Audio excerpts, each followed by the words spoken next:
Rais wa Marekani Donald Trump ametimiza siku 100 katika awamu yake ya pili madarakani, safari ambayo inaonekana kuendeleza na hata kuimarisha msimamo wake mkali dhidi ya China ulioanza tangu awamu yake ya kwanza mwaka 2017. Katika kipindi hiki kifupi, Trump amefufua kwa nguvu vita ya kibiashara dhidi ya China kwa kuongeza ushuru wa bidhaa nyingi kutoka China hadi 145%, huku bidhaa nyingine zikifikia ushuru wa hadi 245%.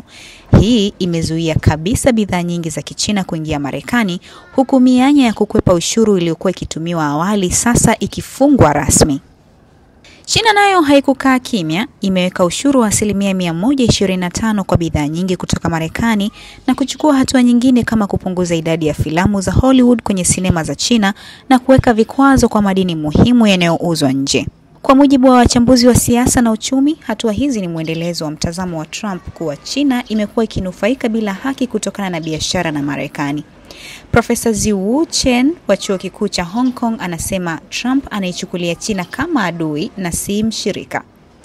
Dennis Wilder aliyekuwa afisa wa ikulu ya White House anasema Trump anaamini China ilipata lifti bure katika enzi za utandawazi kwa gharama ya mlaji wa Marekani. Takwimu zinaonyesha kuwa nakisi ya Marekani kwenye biashara ya bidhaa na huduma ilifikia dola bilioni 918.4 mwaka 2024, huku nakisi ya bidhaa peke yake ikifikia rekodi ya dola trilioni 1.2.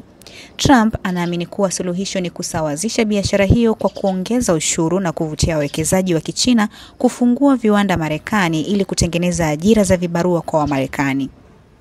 Katika awamu ya kwanza aliwahi kupiga ushuru wa zaidi ya dola bilioni 300 kwa bidhaa kutoka China. Sasa akiwa na mwongozo maalum wa Project 2025 uliotayarishwa na taasisi ya kihafidhina ya Heritage Foundation, Trump anatekeleza ajenda yake ya kulinda soko la Marekani kwa nguvu zaidi. Hata hivyo, baadhi ya madai ya Trump katika hotuba zake yameibua mashaka. Amedai kuwa bei ya petroli imeshuka hadi dola 1.95 kwa galoni katika baadhi ya majimbo, wakati bei ya chini zaidi ilikuwa ni dola 2.67 Mississippi.